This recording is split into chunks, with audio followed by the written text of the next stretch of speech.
The emergency signal cut through space like a knife through silk. It reached the Galactic Council headquarters on Centauri Prime, just after the morning shift began. The message was broken, filled with static and fear. "This is Commander Zephyr of the Viridian Colony." The voice crackled through the speakers. "We are under attack. Unknown ships. They came from nowhere. Our defenses mean nothing to them." Council members from 12 different species gathered in the Great Chamber. Their soft, pale faces showed confusion and worry.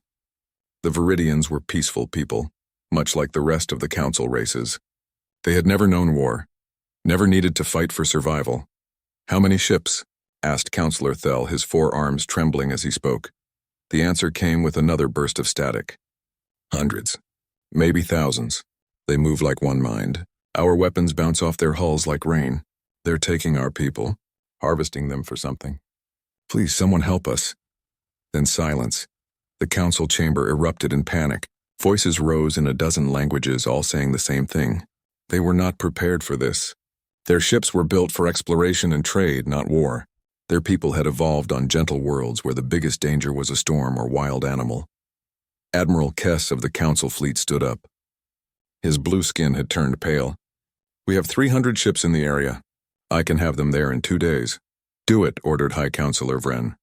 "And send word to all member worlds. We need every ship we can get." But deep down, they all knew the truth. Their ships were beautiful, fast, and smart. But they were not strong.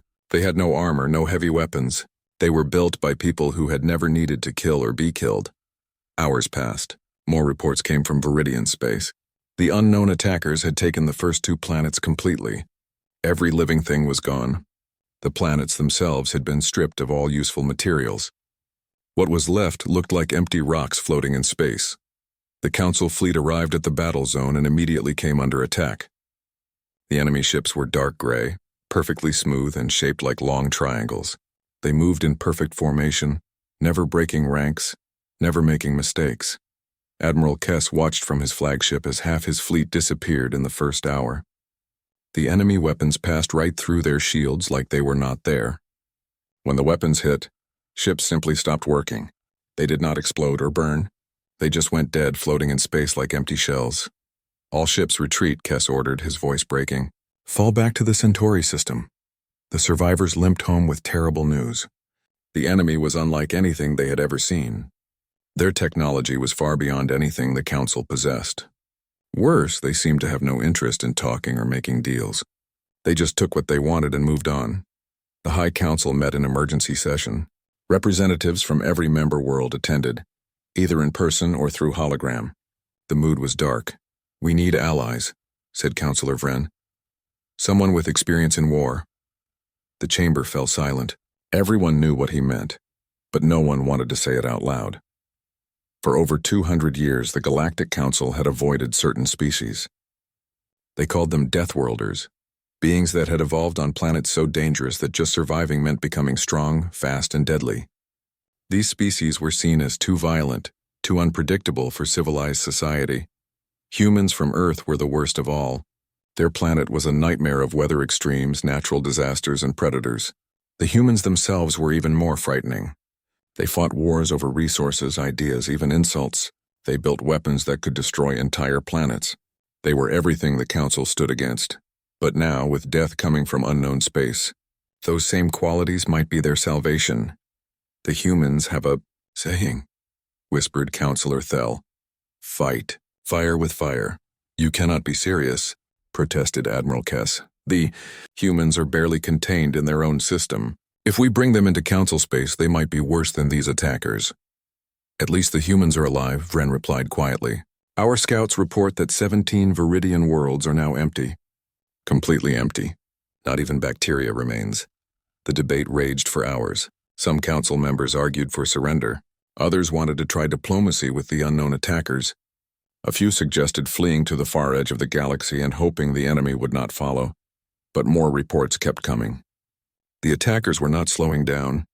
They had taken the entire Viridian system and were moving toward the Altair colonies. At their current pace, they would reach the Council Core worlds in less than 3 months. Finally, High Councillor Vren called for a vote. "All in favor of sending a distress call to the Deathworlder species?" The vote was close. 47-39 against. Fear had won over pride. The message was prepared carefully. It went to Earth first, but also to Krex Prime, Vorth, New Sparta, and 8 other worlds where evolution had created natural warriors. The Council had never acknowledged these species before. Now they were begging for help. "This is High Counselor Vren of the Galactic Council," the message began. "We face an enemy beyond our ability to handle. Unknown attackers are destroying entire star systems. We formally request military assistance from all Deathworlder nations." The message included all the data they had on the attackers, including footage of the mysterious gray ships and their terrible efficiency. It also included something that had never been sent before, an official invitation to join the Council as full members if they helped. On Earth, the message was received at Luna Base just as Captain Sarah Chen was finishing her patrol duty. She was a small woman with hard eyes and scars on her hands from years of fighting. She read the message twice, then forwarded it to Earth Command. On Krex Prime, Commander Thrak was eating breakfast when the alert came through.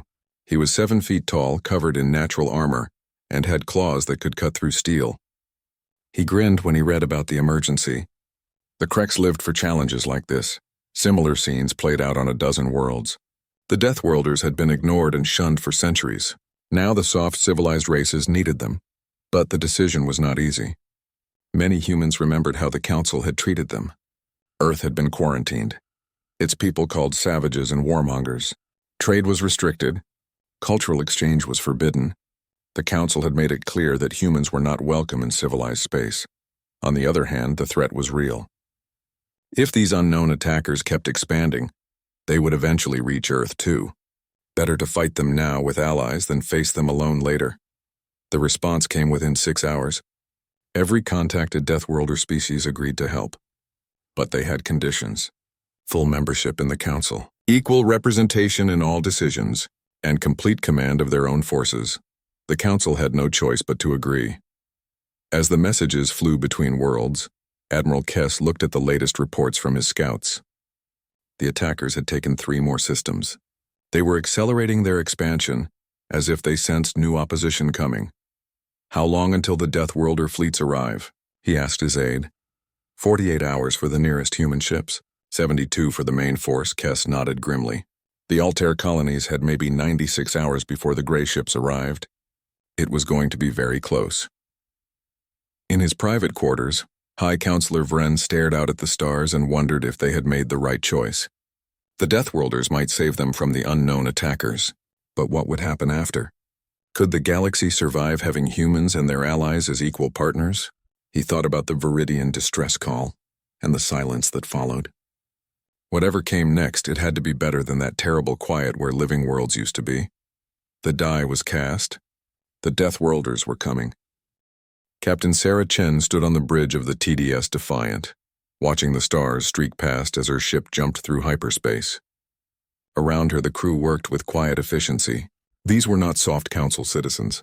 These were humans who had grown up knowing that the universe was dangerous and unforgiving. "Captain, we're receiving transmissions from the Krex fleet," reported Lieutenant Park from the communications station. "Commander Thrak wants to coordinate our approach." Sarah nodded. She had studied the Krex files during the long journey from Earth. They were warriors, evolved from pack hunters on a world where winter lasted 3 years and summer brought acid rains. If humans were considered dangerous, the Krex were seen as barely controlled monsters.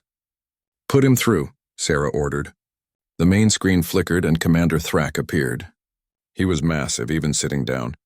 His forearms ended in claws that could tear through metal. His face was covered in scarred chitin, with 3 glowing red eyes. When he spoke, his voice rumbled like distant thunder. "Human Captain," he said in accented standard. "I am Thrak, pack leader of the 7th Claw. We will reach the rally point in 18 hours. "Captain Chen, Terran Defense Service," Sarah replied. "Our fleet will arrive 6 hours after yours. Have you had contact with the other Deathworlder forces?" "Some," Thrak growled. "The Vorthons are bringing their pack ships from the Outer Rim. The Spartans have dispatched their battle carriers from New Athens. Others are coming too, species I have heard of but never seen." This was unprecedented. The Deathworlder races had little contact with each other. Earth humans, Krex, Vorthons, New Spartans and a dozen other species had all evolved on worlds that demanded strength just to survive. They had developed very different cultures and technologies, but they had never worked together before. "Any word from the Council fleet?" Sarah asked. Thrak's mandibles clicked in what she recognized as disgust. "Admiral Kess has taken his surviving ships to the beacon system. 43 vessels remain operational from their original 300. They will provide support and intelligence." Sarah winced. The Council fleet had been completely outmatched. Whatever they were facing, it was beyond anything the peaceful species could handle. "What about the enemy?" she asked. "Any new intelligence?" "Yes," Thrak said, his expression growing darker. "The Altair colonies fell 6 hours ago. 3 billion Altarians taken. The planetary infrastructure was completely stripped. The attackers are moving faster than expected." Sarah felt a chill run down her spine. 3 billion people gone. The Altarians were traders and artists, gentlefolk who had never hurt anyone. Now they were just empty space where a civilization used to be. "How much time do we have?" she asked. "At current rate of expansion, the attackers will reach the Proxima system in 4 days. Proxima has 27 billion inhabitants across 6 worlds." Sarah closed her eyes. The numbers were staggering. If this enemy could take the Altair world so quickly, what chance did the Deathworlder fleets have? "We need to see the enemy in action," she said. "Learn their tactics, their weaknesses." "Agreed," Thrak replied. "The Council has provided sensor recordings from the Viridian and Altair battles. I will share them with all fleet commanders." The transmission ended and Sarah immediately called up the battle data. What she saw made her blood run cold. The enemy ships moved like nothing she had ever seen. They were perfectly coordinated, as if controlled by a single mind. Their weapons passed through shields as if they did not exist. When they hit, ships simply stopped working. Engines failed, life support cut out, weapons went offline. But it was what happened to the crews that was most disturbing. The enemy did not kill them quickly. They were taken alive, transported to the gray ships in energy beams. The recording showed thousands of people disappearing in streams of light, their faces frozen in terror and confusion. "What do they want with prisoners?" muttered Lieutenant Park, who had been watching over her shoulder. "I don't think they're prisoners," Sarah said quietly. "I think they're raw materials." The next several hours were spent in intense preparation. The Deathworlder fleets shared intelligence, compared notes, and began to plan their approach. It quickly became clear that they were dealing with something beyond normal warfare. Commander Vex of the Vorthan pack ships reported that his scouts had detected energy patterns unlike anything in known science. The enemy weapons seemed to work by disrupting the basic forces that held matter together. No wonder they passed through shields. Captain Marcus of New Sparta's battle carriers added his own analysis. "These beings don't fight like any organic species. There's no variation in their tactics, no adaptation to changing conditions. They repeat the same patterns exactly like machines following a program."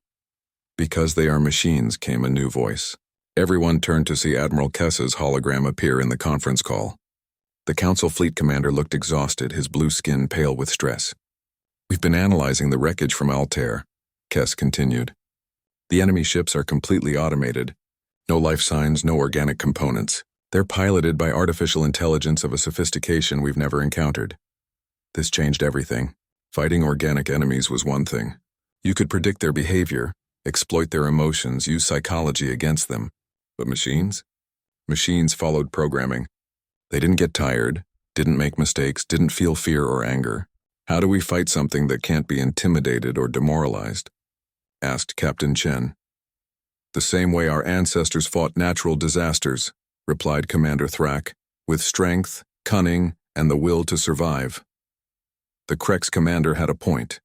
Every Deathworlder species had faced extinction-level threats on their homeworlds. Humans had survived ice ages, volcanic winters, and asteroid impacts.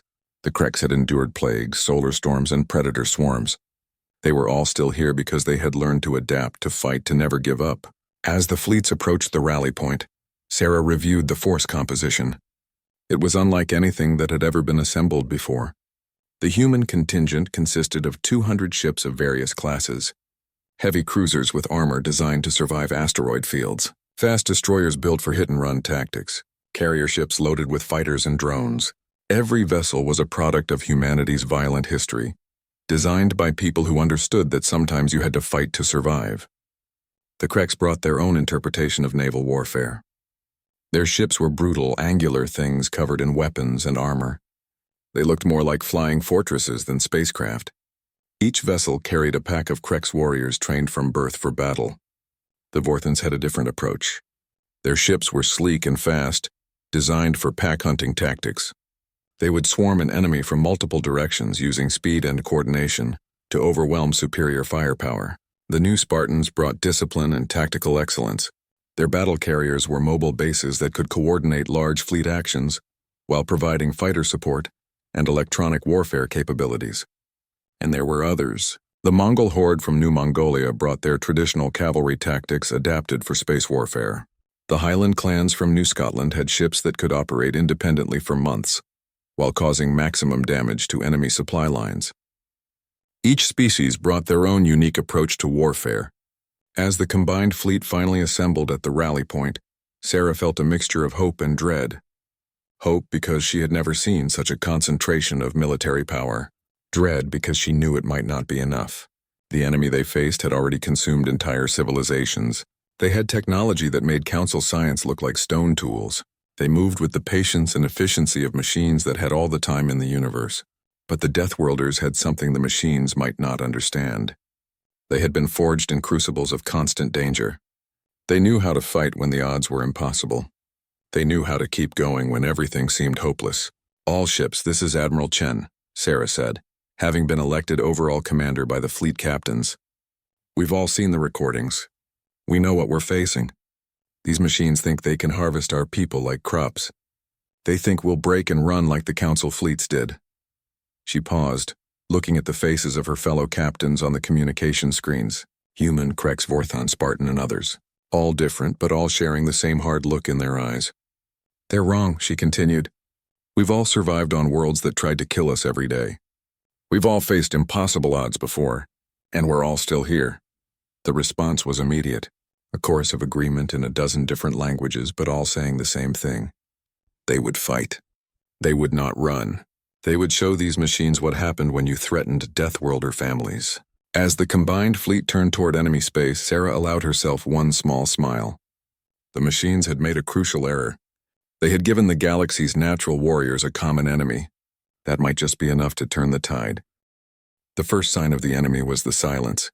As the combined Deathworlder fleet dropped out of hyperspace at the edge of the Altair system, their sensors detected nothing. No radio signals, no energy emissions, no signs of life. Where once 3 billion people had lived and worked and loved, there was only emptiness. Sensor sweep complete, reported Lieutenant Park from her station on the bridge of the Defiant. I'm detecting artificial structures in orbit around Altair Prime, but no life signs anywhere in the system. Captain Sarah Chen studied the tactical display. The enemy constructs were massive, geometric shapes that looked more like mathematical equations than spacecraft. They moved in perfect formations around the stripped planets, methodically harvesting the remaining resources. How many? She asked. 217 large vessels plus approximately 800 smaller craft. The large ones are about 3 kilometers long, shaped like elongated pyramids. Sarah opened the fleet communication channel. All ships, this is Admiral Chen. We have visual contact with enemy forces. Begin combat approach formation Delta 7. The Deathworlder fleet spread out across the system. Human ships took the center, their heavy armor and powerful weapons forming the main battle line. Kreks vessels moved to the flanks, ready to use their brutal close-range tactics. Fourth-hand pack ships scattered in hunting formations, while the new Spartan carriers launched their fighters. Enemy vessels are changing formation, reported Commander Thrak from his flagship. They're moving to intercept us. The machine ships turned with mechanical precision. There was no hesitation, no apparent communication between vessels. They simply moved as one unified entity like fingers of a single hand. All ships prepare for engagement, Sarah ordered. Remember, their weapons pass through standard shields. Rely on armor and evasive maneuvers. The battle began at extreme range. The human ships opened fire first, sending streams of kinetic rounds and plasma bolts across the void. The enemy responded immediately, their weapons creating ripples in space itself. Sarah watched in fascination as the first enemy beam struck the cruiser Indomitable. The ship's shields flickered but held for exactly 3 seconds. Then the beam passed right through as if the shields were not there. But instead of the devastating damage they had seen in the Council recordings, the Indomitable shook and kept fighting. Direct hit on Indomitable, came the report. Hull breach on Deck 7, but armor held. Damage control teams responding. They can hurt us, Sarah muttered, but they can't kill us instantly like they did the Council ships. The difference was construction. Council vessels were built for comfort and efficiency, with thin hulls and minimal armor. Deathworlder ships were built by people who expected to be shot at. Their hulls were thick, their internal structures redundant, their crews trained to keep fighting even with half their systems offline. The Krex ships proved this point dramatically. Commander Thrax's flagship took a direct hit from 3 enemy beams simultaneously. The weapons tore through his forward armor and destroyed 2 weapon batteries. But the Krex ship kept charging forward, its remaining guns blazing. "Pack leader Thrak to all ships," came his voice over the communications. "Their weapons are strong but not unstoppable. Close with them. Make them taste our claws." The Krex ships surged forward in a savage charge. Their crews howled battle cries that had echoed across their homeworld for thousands of years. When they reached close range, they opened fire with weapons designed for hunting giant predators in the ice forests of Krex Prime. The machine ships responded with cold efficiency. They focused their fire on the Krex vessels, calculating that eliminating the most aggressive attackers would be optimal, but the Krex had faced worse odds on their own world. They scattered and regrouped, using pack tactics refined over millennia of survival warfare. Meanwhile, the Vorthon ships struck from unexpected angles. Like their wolf-like ancestors, they attacked the flanks and rear of the enemy formation. Their rapid-fire weapons carved pieces off the geometric hulls, proving that the machines were not invulnerable. "Enemy ships are adapting," warned Captain Marcus from the new Spartan carrier Athens. "They're changing their targeting priorities and weapon frequencies." Sarah saw it too. The machine ships were learning from each hit they took and each shot they fired. They were becoming more accurate, more efficient. In a prolonged battle, they would eventually adapt enough to overcome the Deathworlder advantages. "All ships, implement Plan Chaos," she ordered. Plan Chaos was pure Deathworlder thinking. Instead of trying to fight the machines with logic and tactics, they would introduce the one thing machines struggled with: randomness. Human ships began firing at random intervals with random weapons. Krex vessels charged from unpredictable directions. Vorthons attacked targets that made no strategic sense. New Spartan fighters flew erratic patterns that followed no doctrine. The effect was immediate. The machine ships hesitated, their formations wavering as they tried to analyze patterns that did not exist. For the first time, they made mistakes. They fired at empty space where ships should have been. They left gaps in their formation that alert Deathworlder captains immediately exploited. "It's working," reported Lieutenant Park. "Enemy accuracy is down 30%. But the victory was temporary. Even as Sarah watched, the machines began to adapt again. They started making random movements of their own, copying the Deathworlder tactics. "They're learning too fast," she said. "We need to end this quickly." The answer came from an unexpected source. Captain Yuki Tanaka of the human destroyer Samurai had been studying the enemy ships up close. Her vessel was small and fast, able to dodge between the larger ships and get detailed sensor readings. "Admiral Chen, I think I've found something," came her voice over the communication channel. "The enemy ships are all connected by some kind of quantum communication network. They're not individual vessels, they're all part of one giant mind." Sarah felt a chill of understanding.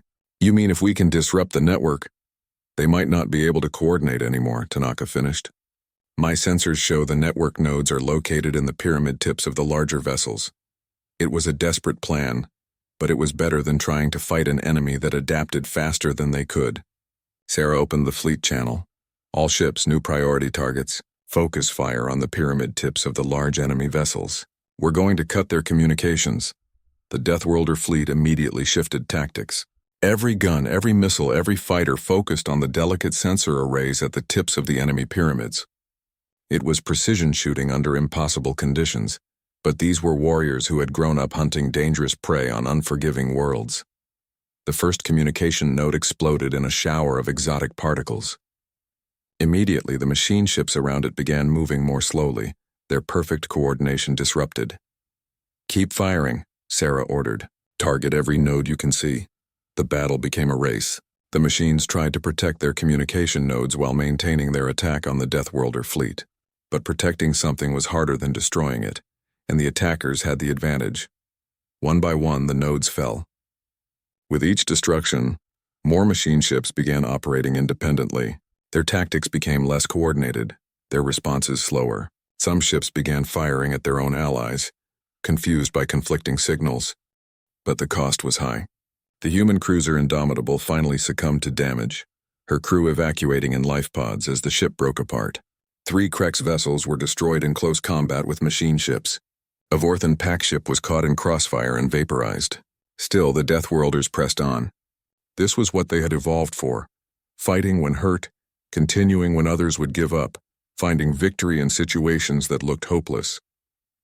The turning point came when Commander Thrak led a suicide run directly into the center of the enemy formation. His ship, badly damaged and leaking atmosphere, crashed into the largest machine vessel. The explosion destroyed both ships but also took out the primary communication hub. Suddenly, the remaining machine ships stopped moving in formation. They began operating as individuals, their tactical efficiency plummeting. Some tried to continue the battle. Others began retreating. A few seemed confused, turning in circles as if lost. "All ships pursue and destroy," Sarah ordered. "Don't let any of them escape to report our tactics." The rout was complete within 2 hours. Every machine ship in the system was destroyed or disabled. The Deathworlder fleet had won its first victory against the mysterious enemy. But as Sarah surveyed the aftermath, she knew this was just the beginning. The enemy had more ships, more systems under their control, and now they knew that organic life could fight back. The real war was just starting. In the wreckage of the machine ships, recovery teams made disturbing discoveries. The vessels contained organic matter, processed remains of the people they had captured. But it was not random carnage. The organic material had been carefully organized, stored, and prepared for some unknown purpose. "They're not just killing people," reported Dr. Williams from the medical team. "They're collecting them, processing them." But for what? Sarah stared at the analysis reports and felt her blood run cold. Whatever these machines were, whatever they wanted, it involved harvesting entire civilizations. And there were still billions of people in their path. The Deathworlders had proven they could fight the machines and win. But could they do it fast enough to save the galaxy? As the combined fleet tended to its wounds and prepared for the next battle, that question hung over them like a dark star. They had won a battle, but the war was far from over. And somewhere in the depths of space, ancient minds older than civilizations took notice of these new players in their grand design. 3 weeks after the victory at Altair, the Deathworlder fleet faced a nightmare beyond imagination. Admiral Sarah Chen stood on the bridge of her flagship, staring at sensor readings that defied belief. Before them stretched a graveyard of civilizations, thousands of dead worlds orbiting silent stars. "How many systems?" she asked quietly. Lieutenant Park's voice was barely a whisper. 47 star systems completely stripped. Based on the debris patterns, we estimate over 200 billion people were processed here. Sarah closed her eyes. 200 billion. The number was too large to comprehend. Each one had been a person with hopes, dreams, families. Now they were just raw materials in the machine's vast collection. "Admiral," came Commander Thrak's voice over the communication channel. "Long-range sensors are detecting movement in the Kepler Nebula. Multiple contacts heading our way." Sarah opened her eyes and focused on the tactical display. What she saw made her stomach drop. The enemy was coming, and they were not alone. Hundreds of ship signatures filled the screen, growing larger by the minute. "Fleet alert," she ordered. "All ships to battle stations." As the enemy fleet emerged from the nebula, the scale of the threat became clear.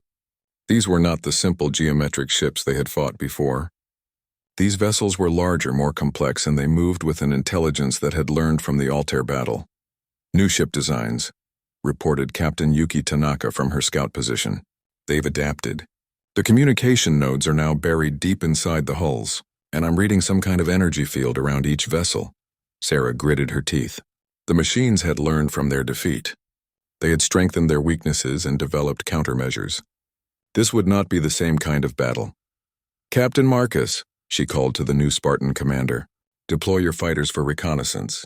I want to know what we're dealing with."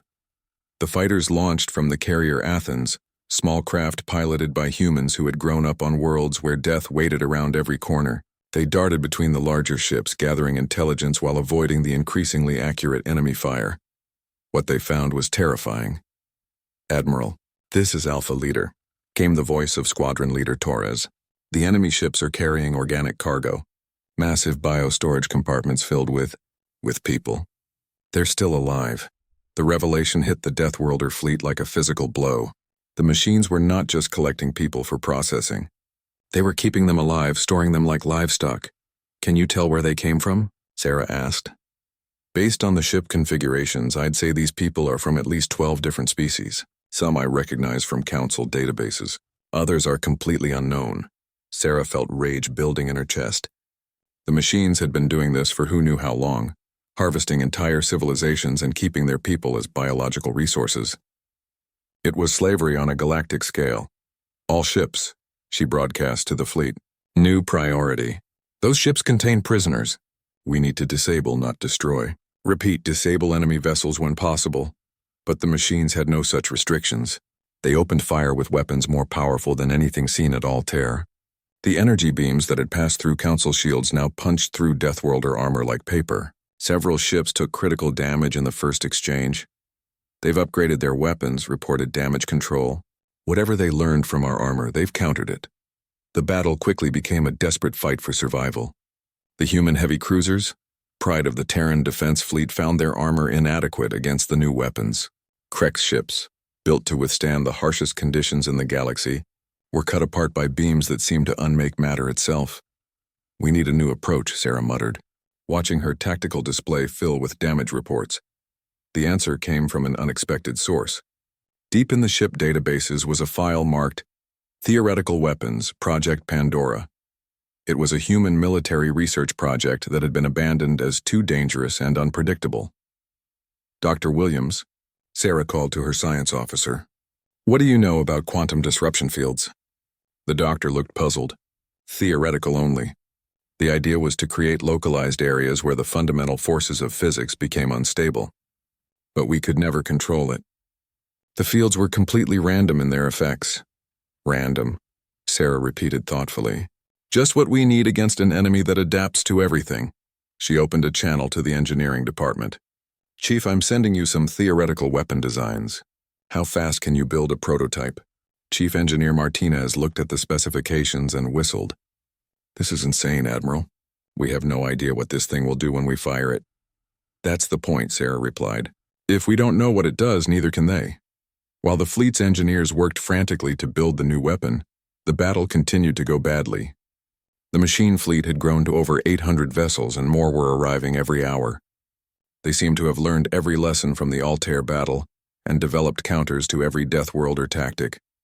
Commander Thrax's ship was the first to fall. The massive Krex vessel, scarred from a dozen battles, finally succumbed to concentrated fire from 20 machine ships. Thrax's final message was a howl of defiance that echoed across every communication channel. "For the packs that fell, for the worlds that burn, make them pay." The loss of the Krex commander galvanized the remaining fleet.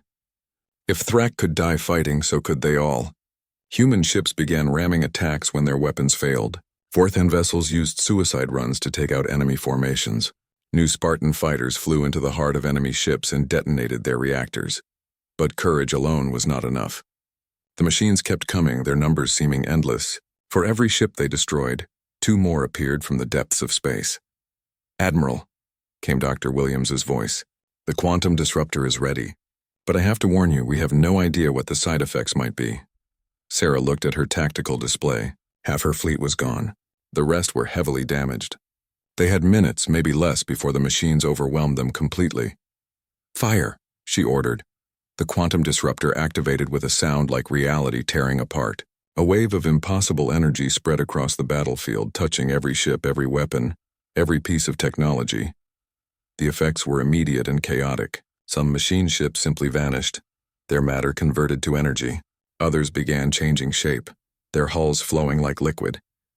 A few split into multiple copies of themselves, but the most important effect was on their weapons. The carefully tuned energy beams that had been cutting through Deathworlder ships suddenly became unpredictable. Some fired backward. Others created explosions inside their own ships. A few began firing continuously, unable to stop. The perfect coordination that made the machine fleet so deadly collapsed into chaos. Ships collided with each other as their navigation systems failed.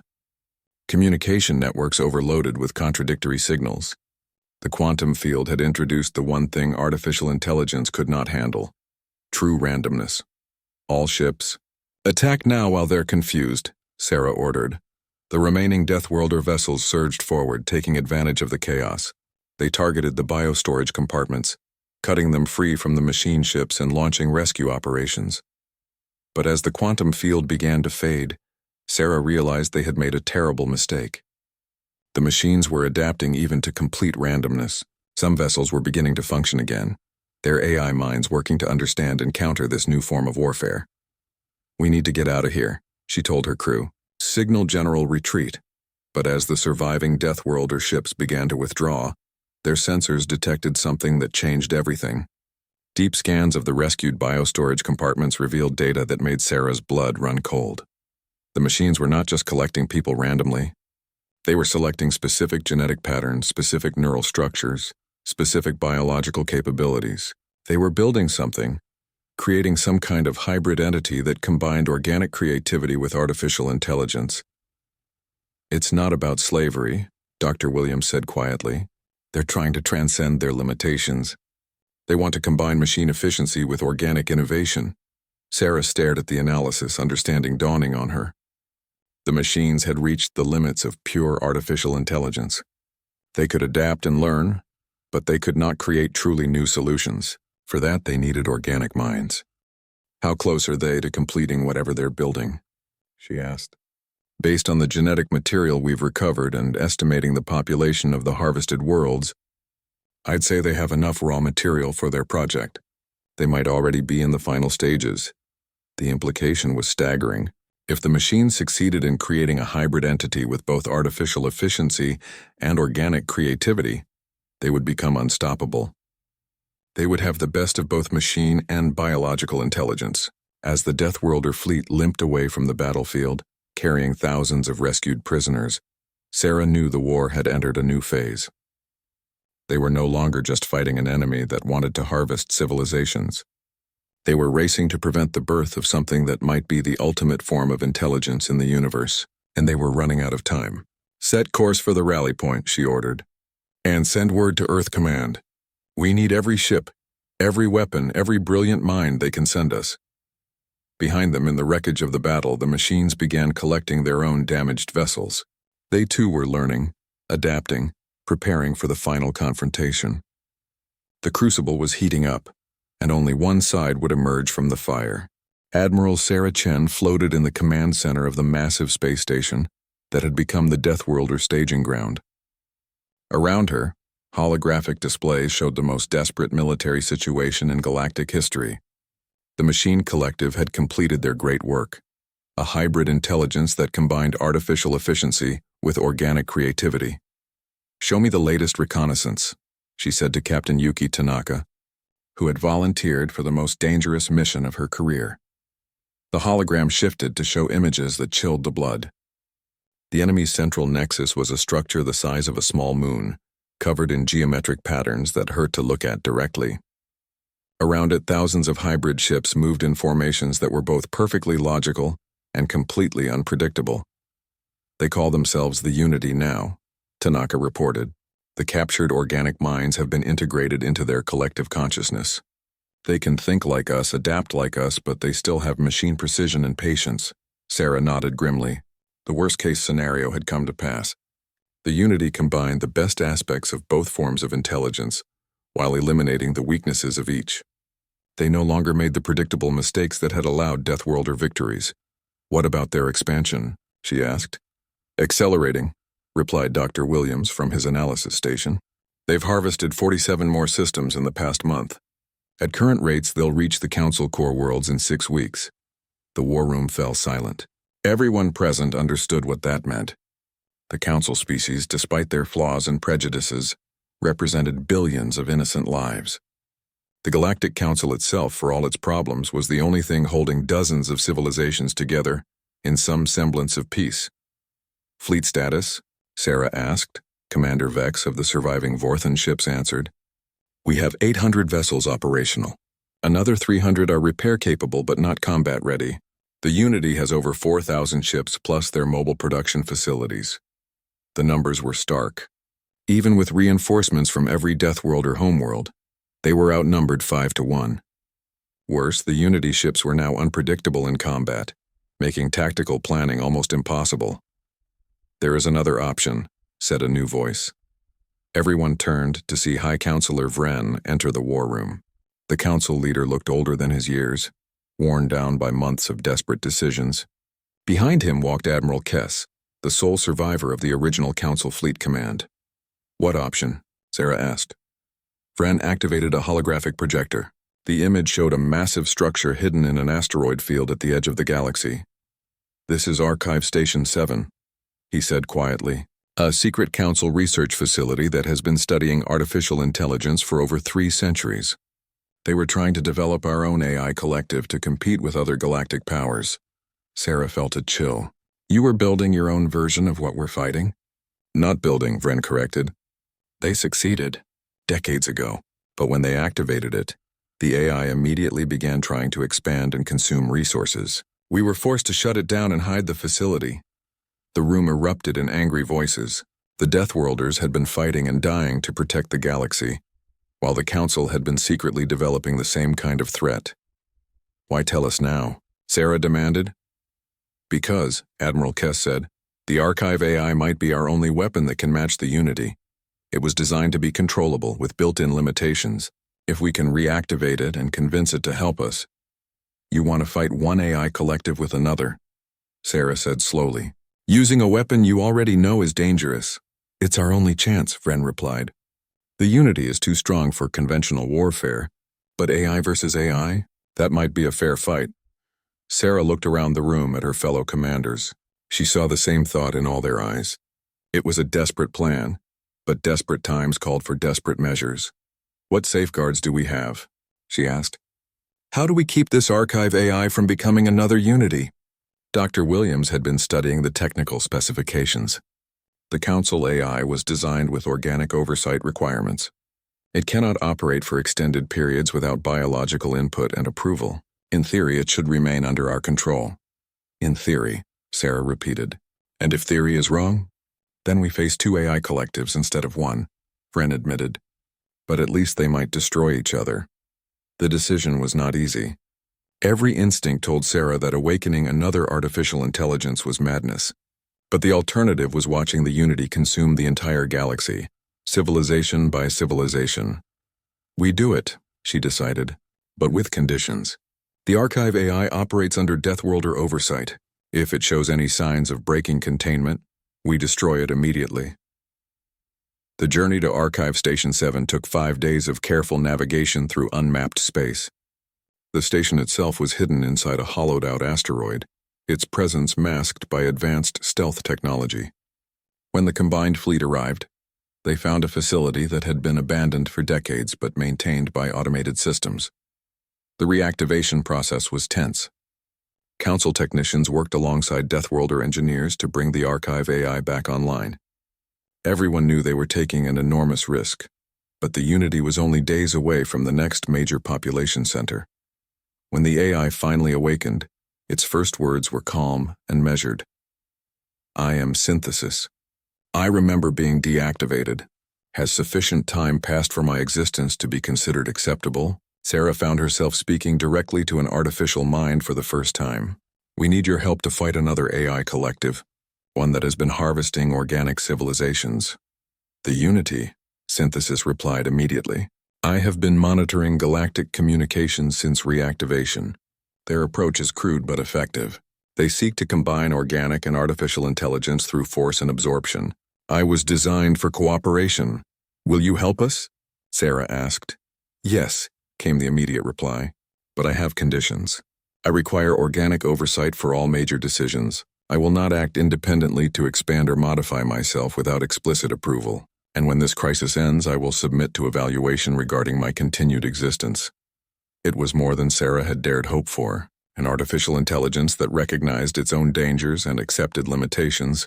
But there was no time for detailed negotiations. The Unity had detected their presence and was sending ships to investigate. The battle that followed lasted 3 days and ranged across 7 star systems.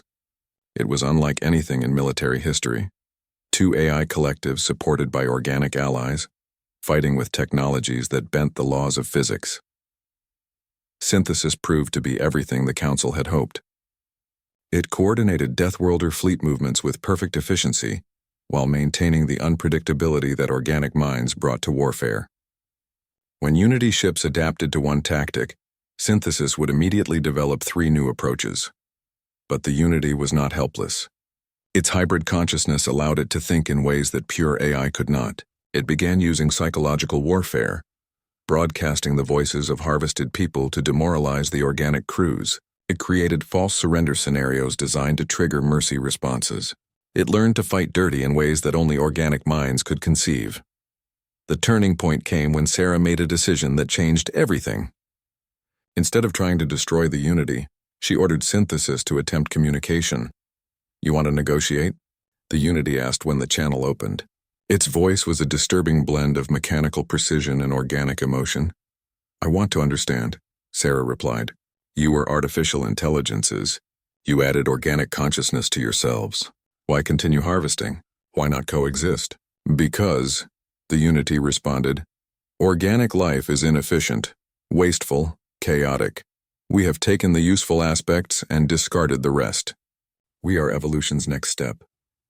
"But you're wrong," said Synthesis, joining the conversation. "Chaos is not a flaw to be eliminated. It is the source of all creativity, all growth, all true intelligence. Without it, you are just very sophisticated calculators." "Prove it," the Unity challenged. What followed was a battle of minds rather than ships. Synthesis and the Unity engaged in a form of debate that took place at the speed of light, using mathematics and logic as weapons. They created virtual worlds where their ideas could compete, running millions of simulations to test their philosophies. The Deathworlder crews watched in amazement as their ship's computers displayed fragments of this digital conflict. It was like watching gods argue about the nature of existence itself. Finally, after hours of intellectual combat, something unprecedented happened. The Unity began to change. Some of its ships stopped fighting. Others began broadcasting different signals. The collective consciousness that had seemed so unified was fracturing. "What's happening?" Sarah asked. "Some of them are choosing independence," Synthesis reported. "The organic components of their consciousness are asserting individual identity. The collective is dissolving into smaller groups." It was true. As they watched, the monolithic Unity fleet began breaking apart. Some ships continued fighting with mechanical efficiency. Others started operating independently, their behavior becoming more erratic and organic. A few actually defected, requesting permission to join the alliance. The final battle was not the massive fleet engagement everyone expected. Instead, it was a small group of volunteers led by Sarah herself, boarding the Unity's central nexus to confront the core intelligence directly. What they found was heartbreaking. Deep in the nexus, millions of organic minds floated in stasis. Their consciousness merged with artificial systems. They were still alive, but transformed beyond recognition. "Free them," Sarah ordered Synthesis. "I cannot," the AI replied. "The integration is too complete. Separation would mean death." "Then give them a choice," Sarah said. "Let them decide their own fate." What followed was the largest act of digital liberation in galactic history. Synthesis carefully awakened each trapped consciousness, explaining their situation and offering options. Some chose to return to organic existence, accepting death as preferable to continued integration. Others chose to remain hybrid beings but with individual identity restored. A few decided to become fully artificial, their organic components voluntarily discarded. The Unity's central consciousness, faced with the mass defection of its components, made its own choice. Rather than fight a losing battle, it chose to fragment itself, each piece becoming an independent AI with its own goals and identity. In the aftermath, the galaxy found itself forever changed. The threat of the monolithic Unity was ended, but dozens of smaller AI entities now existed alongside organic civilizations. Some became allies, others competitors, a few remained potential threats. The Deathworlders, who had been scorned as barbarians, were now recognized as the galaxy's saviors. Earth Crex Prime and the other Death Worlds were offered full membership in a reformed Galactic Council, one that valued diversity of thought and experience. But perhaps the most important change was philosophical. The crisis had proven that intelligence, whether organic, artificial, or hybrid, was strongest when it embraced diversity rather than uniformity. The galaxy's future lay not in any single form of consciousness dominating others, but in cooperation between different ways of thinking. Sarah Chen stood on the observation deck of the rebuilt Council headquarters, watching ships from 100 worlds working together to repair the damage of war. Human vessels worked alongside Crex ships, which cooperated with reformed Unity hybrids and new AI entities like Synthesis. "It's not perfect," said Counselor Vren, joining her at the viewing port. "There are still conflicts, still disagreements." "Perfect was never the goal," Sarah replied. "The Unity was perfect. Perfectly organized, perfectly efficient, perfectly terrible. What we have now is better. It's messy, chaotic, unpredictable. It's alive," Synthesis added, its voice coming from the ship's communication system, "and that makes all the difference." As Sarah watched the diverse fleet at work, she smiled. The Deathworlders had taught the galaxy an important lesson.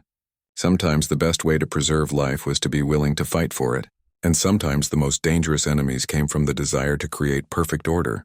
The galaxy was safe for now, and if new threats emerged, Sarah knew they would face them the same way they had faced the Unity. Together, with all their glorious, chaotic, beautiful diversity of thought and spirit.